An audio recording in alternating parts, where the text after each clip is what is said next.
All right, guys, we're in the beginning of this new year, this time of the year when we actually get this little extra push. We get this little extra motivation, a little extra pep in our step, the time of year when gym memberships skyrocket and everybody's busy trying to work off those post-holiday pounds. There's something that happens in this new year, this new purpose, the way that we start to think that things can maybe be better in 2024. Today in our series, New Year, New Year, we're going to talk about hope.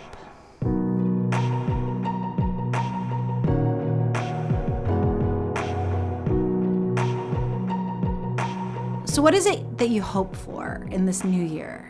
Maybe it's something like more time with your friends and family, or a closer relationship with God. Or maybe you hope to make some health changes this year. Or maybe you hope that you can get a much needed vacation or get out of Minnesota sometime during the winter. Or maybe you hope to have a little bit more breathing room or space in your life. Or you hope to have a meaningful relationship. What is it that you hope for? This week, my daughter Mackenzie is moving to Thailand. That's right. She's moving all the way across the world this week. And that is, I'll be honest, really hard on this mama's heart.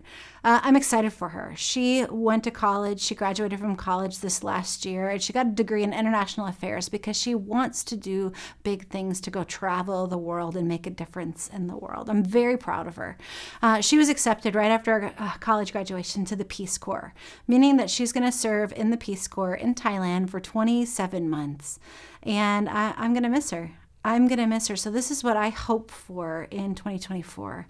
First of all, I hope that she and I can maintain some kind of like regular phone or video chat conversation, whether it's 8 p.m. there and 8 a.m. here, but we can figure out what that is so that I can still have that very regular connection with my girl. And then the second thing that I hope for is that I can visit, that I can make time and space and save enough money to be able to go to Thailand to see my girl. Maybe I can figure out how to squeeze our budget a little bit so that I can go and make that work. You see, I think we all have hopes in our lives, these things that we desire and long for. And if we're honest, hoping can actually feel kind of dangerous sometimes, can't it? Like if I put my hope out there and it doesn't work out, like if I can't figure out how to get to Thailand and it doesn't work out, then somehow I'm going to be really disappointed.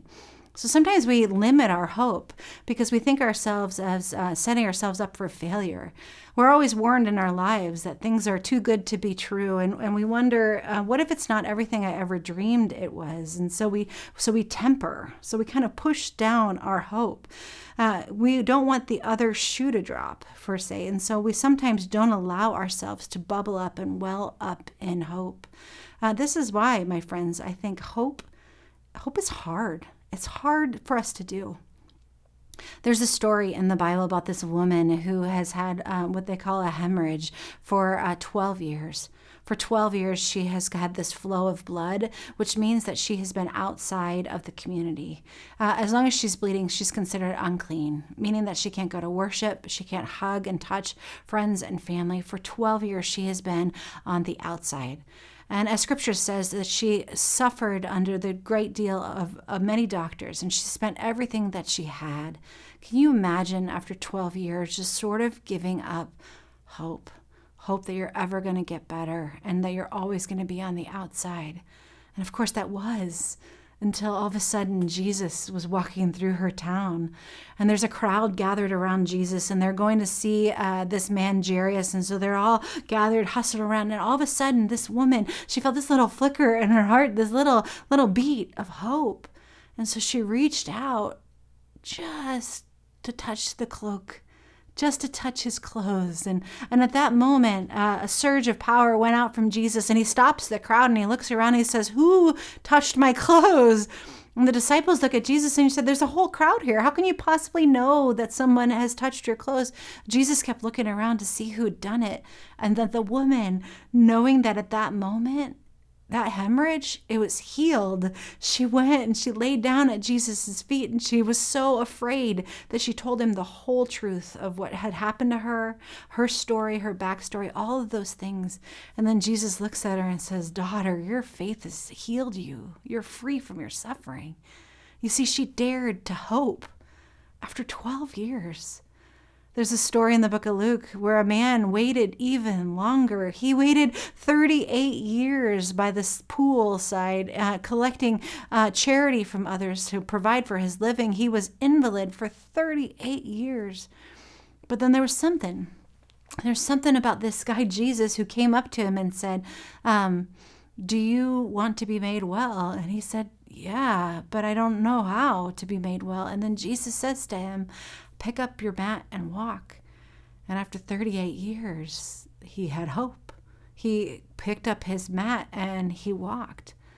You see, it seems to me that when people encounter Jesus, the hope gets stirred. When people encounter Jesus, they can find hope. And I think that if it's true for the woman who hemorrhaged and for the man who had been invalid for 38 years, then I guarantee that it's true for you and for me as well. We can have hope, not in what we do, but we can have hope because God shows up. So I love this passage in the book of Isaiah. It says this, it says, see, I'm doing a new thing. Now it springs up. Do you not perceive it? I am making a way in the desert and streams in the wasteland. So my hope is that you can have the courage to hope this new year.